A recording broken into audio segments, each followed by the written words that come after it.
We need leaders. Leaders like Sadiq Kaib. We need leaders. We need national leaders. My dear brothers and sisters, this is my heart pouring call to each and everyone. Please prepare yourself. Please take preparation to lead the nation. Unless you lead the nation, nation will be suffering from serious intellectual crisis. আমাদের দেশে ভালো সাংবাদিক দরকার, ভালো diplomat দরকার, ভালো bureaucrat দরকার, ভালো আইনজীবী দরকার, ভালো বিচারক দরকার, ভালো সিভিল মিলিটারি ব্যুরোক্রেসির লোকেরা দরকার।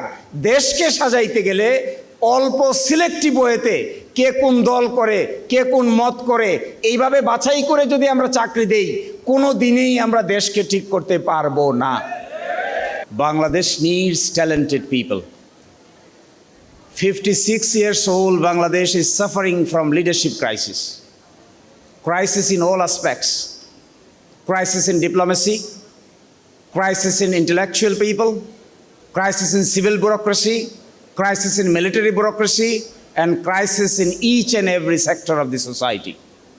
You, the younger brothers and sisters, you are the ultimate raw material who can fulfill the intellectual crisis of the nation. বাংলাদেশের জন্য সবচাইতে গুরুত্বপূর্ণ কাজ করার মতো যারা আছে তারা হলো তোমরা। কিন্তু এই দেশ ঠিক করা যাবে না যদি ট্যালেন্টেড অনেস্ট পিপল পাওয়া না যায়।